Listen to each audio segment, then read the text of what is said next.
বিসমিল্লাহির রহমানির রহিম কোথা থেকে আসলো? এটা কোন দিন তিনি টের পেলেন? ওটা টের পেলেন 5 তারিখে, 6 তারিখে, 7 তারিখে, সরকার হলো তা 8 তারিখে সন্ধ্যায়। তা 5 তারিখে কি হলো? 6 তারিখে কি হলো? 7 তারিখে কি হলো? 8 তারিখে না আমরা সন্ধ্যাবেলায় পাইলাম একটা সরকার শপথ নিচ্ছে। তার আগে জনগণ কোথায় ছিল? বলছে জনগণের ইচ্ছাটা প্রকাশিত হয়েছে দুই ভাবে। একটা হলো সাধারণত ইচ্ছা প্রকাশ পায় ভোটে, নিয়মতান্ত্রিক উপায়ে। পৃথিবীতে এমন কোন এক্সাম্পল নাই যে সংবিধানের সীমারেখার ভিতরে গণ অভ্যুত্থান হয়েছে কিংবা সংবিধানের সীমারেখার ভিতরে বিপ্লব হয়েছে। একটা উদাহরণ কেউ দেখাতে পারবে না। ইস্ট ওয়েস্ট, ইভেন সবচাইতে বেশি জনগণের ইচ্ছার বহিঃপ্রকাশের ভিত্তিতে সরকার পতন হয় আফ্রিকান কান্ট্রিজে বেশি। ওই আফ্রিকার কান্ট্রিজে একটা তো দেখাতে পারবেন না যে সংবিধান মেনে গণ অভ্যুত্থান হয়েছে, বলশেভিক বিপ্লব হয়েছে। ফ্রান্সে 6 বার রিপাবলিক হয়েছে, ইরানে হয়েছে, মিশরে হয়েছে। কোথাও কখনো সংবিধানের সীমারেখার মধ্যে হয় না। এখন প্রশ্ন, আমি যে ইস্যুটা প্রথম তুলেছিলাম, তাহলে নির্বাচনটা হলো কি করে? নির্বাচনের সংজ্ঞার ভিতরে দেখা যাচ্ছে এই আদেশ জারি করার পরে যে সাধারণ নির্বাচন হবে এইটাই হলো সংসদ নির্বাচন। কারণ কি? 123 কার্যকর নাই। 123 অনুযায়ী এখানে কোনো সমাধান নাই। 123 অনুযায়ী সমাধান হতে গেলে নিয়মতান্ত্রিক ভাবে যদি ভাঙতো তাহলে পরবর্তী 90 দিন, অনিয়মতান্ত্রিক ভাবে ভাঙলে পূর্ববর্তী 90 দিন। একটাও কাজ করছে না। এই আইনের 5 ধারায় বলা আছে, দেখেন, এইটার সঙ্গে গণভোটকে রিলেট করা হচ্ছে 5-এ। এই আদেশ জারির অব্যবহিত পর অনুষ্ঠিতব্য জাতীয় সংসদ নির্বাচনের দিন এই আদেশ অনুসারে গণভোট অনুষ্ঠিত করা হইবে। তাহলে জাতীয় সংসদের সংজ্ঞা আছে 2-এ, 5-এ আছে গণভোট কিভাবে ওইটার সঙ্গে ট্যাঙ্গেলড হবে। 6-এ বলা আছে গণভোট অনুষ্ঠানের লক্ষ্যে নির্বাচন কমিশন কর্তৃক প্রয়োজনীয় ব্যবস্থা গ্রহণের উদ্দেশ্যে যথোপযুক্ত আইন প্রণয়ন করা হবে। ওই আইনটা হলো গণভোট আইন। এই যথোপযুক্ত আইন গণভোট আইন। সেখানে বলা আছে কি ধরনের ব্যালট হবে, কিভাবে কাউন্ট করবে, কোন জায়গায় পোলিং স্টেশন হবে, প্রিজাইডিং অফিসার কারা হবে, প্রিজাইডিং অফিসার অনিয়ম করলে কার ব্যবস্থা হবে, অ্যাপ্লিকেশন কিভাবে হবে, গণনা কিভাবে হবে। ওইটার নাম হলো গণভোট অধ্যাদেশ। এখন গণভোট হলো এইটার অধীনে, নির্বাচন হলো এইটার অধীনে। এই কথা কিন্তু ভুললে চলবে না। নির্বাচন কিন্তু এই আদেশ বাকি রেখে কোনো নির্বাচনের কল্পনা করা যাবে না। এই আদেশের বাইরে গিয়া বাংলাদেশের জাতীয় নির্বাচনও হয় নাই, গণভোটও হয় নাই। এখন বলা হলো 7-এ গণভোট উপস্থাপিত প্রশ্নের উত্তরে প্রদত্ত সংখ্যাগরিষ্ঠ ভোট হ্যাঁ সূচক হলে কি হবে, না সূচক হলে কি হবে তা এখানে বলা নাই। হ্যাঁ সূচক হলে কি হবে তা বলা আছে। হ্যাঁ সূচক হলে কি হবে? নির্বাচিত প্রতিনিধিদের সমন্বয়ে একটি সংবিধান সংস্কার পরিষদ গঠিত হইবে এবং সংবিধান সংস্কার বিষয়ে সকল ক্ষমতা প্রয়োগ করিতে পারিবে। তাহলে হ্যাঁ সূচক ভোট হয়েছে, অধিকাংশ সংখ্যাগরিষ্ঠ হয়েছে। পরবর্তী পদক্ষেপ হওয়া উচিত ছিল একটি সংবিধান সংস্কার পরিষদ গঠন। এই সংবিধান সংস্কার পরিষদ 180 দিন কাজ করবে। 180 দিনের পরে অটোমেটিক বিলুপ্ত হয়ে যাবে। এবং এটা শপথ কি করে হবে? সংসদ সদস্যদের শপথ যেভাবে হয় এভাবেই হবে। ওইটা শপথ যারা দেন এটা শপথ তারাই দিবেন। ওইটার সভা যেভাবে ডাকা হয় এটা সভা এইভাবেই ডাকা হয়। ওইটার সভা কিভাবে ডাকা হয়?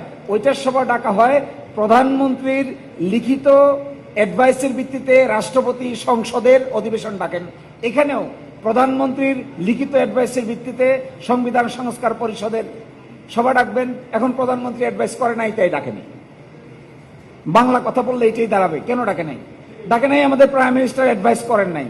প্রাইম মিনিস্টার যে অ্যাডভাইস করেন নাই, তিনি যে অ্যাডভাইসটা করবেন নাই, এই অ্যাডভাইস তাকে কে করেছে? এইটা একটা সাংঘাতিক প্রশ্ন, যে তিনি এই অ্যাডভাইস একটার অ্যাডভাইস করেছেন আর একটার অ্যাডভাইস করেন নাই। এমপিদের কাছে যে চিঠিটা পাঠানো হয়েছে ওই চিঠিতে 2টা শপথের কথা ছিল। এখন তিনি বলেছেন, আমাদের সালাউদ্দিন সাহেব বলেছেন যে যিনি এই শপথ পেপারটা সাপ্লাই করেছেন তিনিও অসাংবিধানিক কাজ করেছেন। আচ্ছা, তিনি যদি অসাংবিধানিক কাজ করেন, এই আইন আপনি ভায়োলেট করে মেজরিটি পাওয়ার পরে প্রথম দিন কি ভায়োলেশন হয়েছে? সংবিধান সংস্কার সবার শপথ আপনারা নেন নাই। এখন নেন নাই, একদিনে দুইটা নির্বাচন, এই আইন হলো নির্বাচনের ভিত্তি। এক অংশ মানছেন আর এক অংশ মানছেন না, তাহলে আপনাদের একটা শপথ ভ্যালিড আর একটা শপথ ইনভ্যালিড হলো আপনাদের আর্গুমেন্টে। এখন বড় প্রশ্ন, একটা আইন অপারেটিভ থাকতে কোন ক্ষমতা বলে এই আইনের বিধানকে তারা লঙ্ঘন করতে পারেন? এটাই ফান্ডামেন্টাল প্রশ্ন। এই আইন তো আছে, বাতিল তো হয় নাই। এই আইন তো রাষ্ট্রপতি বাতিল করে নাই, পার্লামেন্ট বাতিল করে নাই, কোনো কোর্ট বাতিল করে নাই, কিচ্ছু করে নাই, কোনো স্টে অর্ডার নাই। তাহলে যে কারণে তারা এই জিনিসটাকে বাতিল করছেন, ইনঅপারেটিভ করে দিচ্ছেন, আমার মনে হয় এটা শুধুমাত্র অসাংবিধানিক আচরণ করা ছাড়া এই আইনটাকে তারা ভায়োলেট করতে পারেন না। এটা ডেঞ্জারাস। মেজরিটির জুড়ে এইভাবে যদি প্রতিষ্ঠিত আইনকে ভায়োলেট করা হয়, তাহলে ভবিষ্যতে আর কি করবেন আল্লাহ ছাড়া কেউ কইতে পারে। এবং খুবই ইন্টারেস্টিং, দেখেন 30 পঞ্জিকা দিবসের ভিতরে সভা ডাকা হবে। 30 পঞ্জিকা দিবস পার হয়ে গেছে 15ই মার্চ। 15ই মার্চে বিরোধী দলীয় নেতা একটা মুলতবি প্রস্তাব আনার জন্য পয়েন্ট অফ অর্ডারে দাঁড়াইয়া তিনি বললেন, স্পিকার বললেন আপনারা মুলতবি প্রস্তাব কিংবা নোটিশ দেন। 62 বিধি অনুযায়ী একটা নোটিশ দেওয়া হলো। 2 ঘন্টার আলোচনার জন্য ঠিক হলো। আলোচনা করে টকটা আউট হলো। বাংলাদেশের ইতিহাসে এই মনে হয় প্রথম সরকার দলের পক্ষ থেকে আরেকটা মুলতবি প্রস্তাব আনা হয়েছে। সেখানে তারা বলছেন, আমি দেখলাম নোটিশটা, নোটিশের মধ্যে তারা বলছেন জুলাই জাতীয় সনদ বাস্তবায়ন কিভাবে করা হবে এই মর্মে সরকারি দল পার্লামেন্টের সকল আলোচনা বাদ দেয়, এটা আলোচনা করতে চায়। কিন্তু এর আগে বিরোধী দলের নোটিশে তো আলোচনা হয়েছে, আবার তারা এটা আলোচনা করতে চায়। আমি সেই সংসদ সদস্য যিনি দিয়েছেন তার সাথে আলাপ করলাম, ভাই আপনি এটা কেন দিয়েছেন? বলছে সালাউদ্দিন সাহেব বলছেন না, প্রেসিডেন্টকে উনি জিজ্ঞাসা করেছেন যে আদেশ আপনি দিয়েছেন? প্রেসিডেন্ট বলছেন আমি তো দেই নাই, আমাকে দেওয়ানো হয়েছে। প্রেসিডেন্ট হলেন রাজহাঁস, এই আদেশটার নাম দিয়েছেন ওরা রাজহাঁসের ডিম্ব। এখন যিনি ওই নোটিশ দিয়েছেন তাকে জিজ্ঞাসা করলে সে বলে আমি তো আদেশ দেই নাই, আমি নোটিশ দেই নাই, আমাকে নোটিশ দিতে বলা হয়েছে, তাই আমি নোটিশ দিছি। এই নোটিশে কি আলোচনা করছেন দেখেন, কি ধরনের প্রতারণা। এখানে বাস্তবায়নের পদ্ধতি বলা আছে, নির্বাচন হবে, 2টা পরিষদ হবে, একটা পরিষদ সংবিধান সংস্কার করবে, আর একটা পরিষদ পার্লামেন্ট হবে। এই পদ্ধতিটাকে না মেনে নোটিশ দিচ্ছে, এই পদ্ধতিকে অ্যাভয়েড করে যাচ্ছে। এই পদ্ধতিকে অ্যাভয়েড করে নোটিশ দিয়ে যে পদ্ধতি ওনারা আনতে চান, এই পদ্ধতিতে আর বাড়তি কি আলোচনা?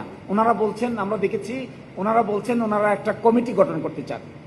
এই কমিটি আমি গতকালকে বিএনপির 31 দফা নিয়ে খুব চিন্তা ভাবনা করে পড়ে দেখলাম, 1 নম্বর দফা তারা ক্ষমতায় আসলে সংবিধান সংস্কার কমিশন গঠন করবে।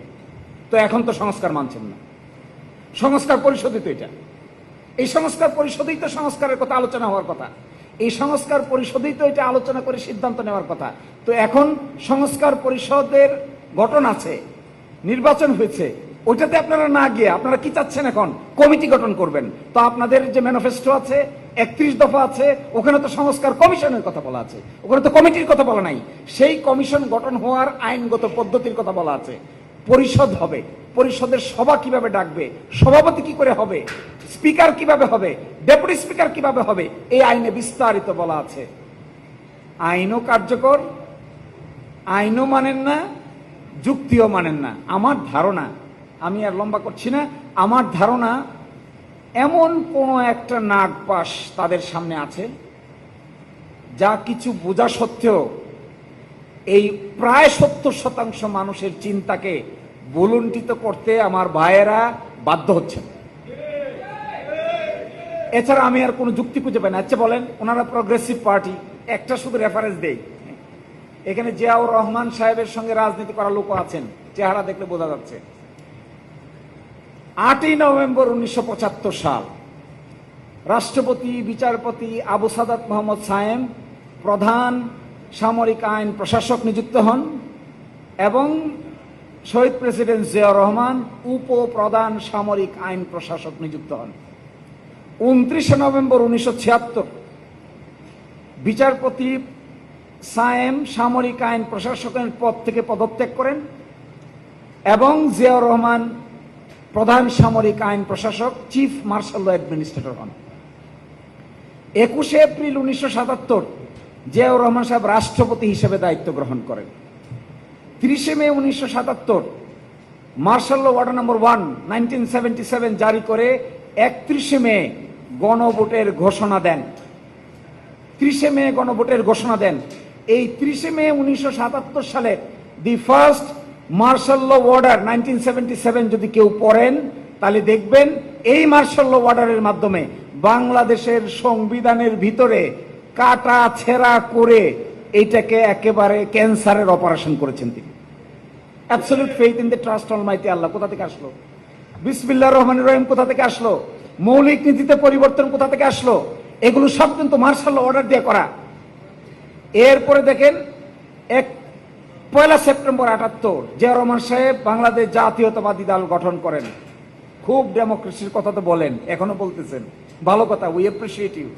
কিন্তু জন্ম তো নিয়েছেন একটা মার্শাল ল এর গর্ভ থেকে, এগুলো ভুলে গেলে তো কাজ হবে না। সংবিধানের যে দোহাই এখন দেখাচ্ছেন, আপনাদের জন্ম তো সাংবিধানিক ভাবে নয়। স্পষ্ট করে যদি বলতে হয়, একটা নেসেসিটির কারণে স্পেশাল সার্কামস্টেন্সেসে বিএনপির জন্ম হয়েছে ক্ষমতায় থাকা অবস্থায়, এবং সেটা হয়েছে 1 সেপ্টেম্বর 78। 1978 সালে দ্য প্রেসিডেন্সিয়াল ইলেকশন অর্ডার 1978, 3রা জুন 1978 রাষ্ট্রপতি নির্বাচনে জিয়াউর রহমান বনাম জেনারেল অবসরপ্রাপ্ত এম.এ. ওসমানী অংশগ্রহণ করেন। জিয়াউর রহমান সাহেব বিজয়ী হন। 18 ফেব্রুয়ারি 1979 সামরিক আইনের অধীনে জাতীয় সংসদ নির্বাচন অনুষ্ঠিত হয়। বিএনপি সংসদে সংখ্যাগরিষ্ঠতা লাভ করেন। খুব ডেমোক্রেসির কথা। নির্বাচনের আগে তো সামরিক আইনটা তুলে দেওয়ার সাহসও দেখাইতে পারেন নাই তখন।